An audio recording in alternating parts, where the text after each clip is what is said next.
Yes, sir. On a different topic, and because you brought it up on Twitter again today, is it appropriate for the president to accuse a TV host of murder on Twitter? I'm sorry, to do what? To accuse a TV host of murder on Twitter? I'm This is sorry, the I'm Joe not understanding. Scarborough. What did he do? This is the Joe Scarborough issue. He tweeted last Tuesday that he wondered if he'd gotten away with murder. He retweeted this morning about Psycho, because he calls him Psycho Joe. Are you talking about Joe Scarborough? Yes. Is it appropriate for the president to do that on Twitter, or to do that in general? You're asking me about the appropriateness of the actions of this president of the United States?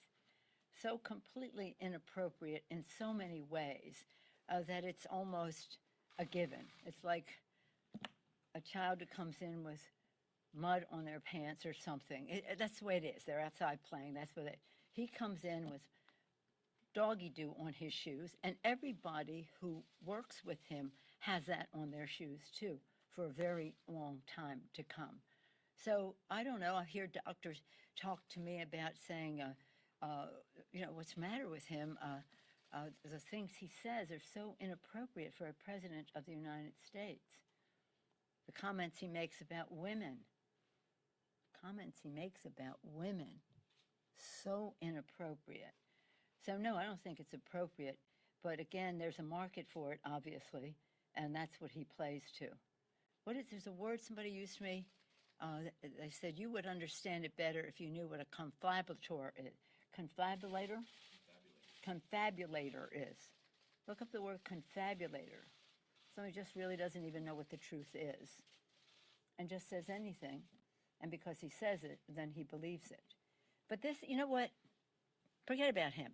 This is about how we go forward to help save lives, save the livelihood of our people by saving our economy, and how we prepare ourselves to go into the future in a very positive way.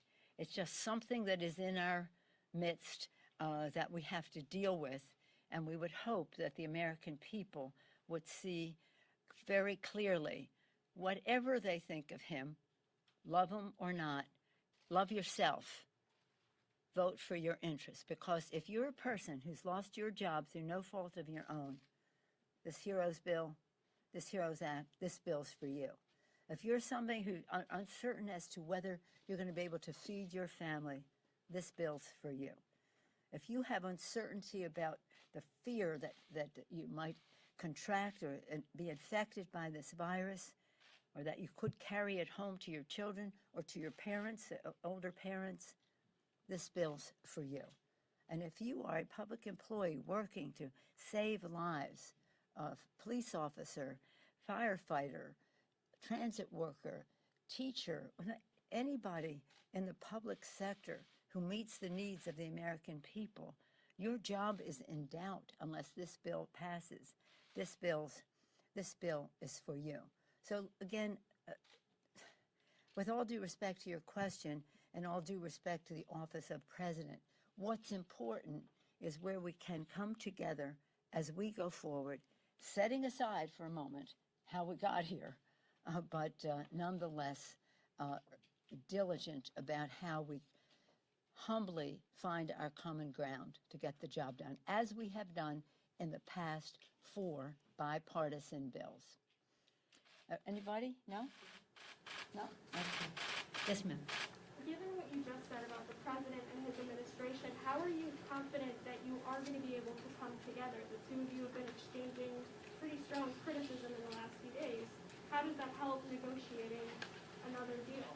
Well, I didn't say anything about the president. I gave him a dose of his own medicine. He's called women one thing or another over time, and I thought he thinks that passes off as humor in certain cultures, and I thought that was what that was.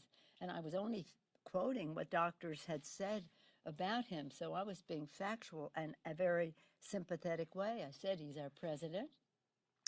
We don't want our president taking something that could be dangerous, as the scientists have said it could be. If he takes offense at that, well, I could take offense at a lot of things, but they don't really mean that much to me. But again, a dose of his own medicine. Yes, sir.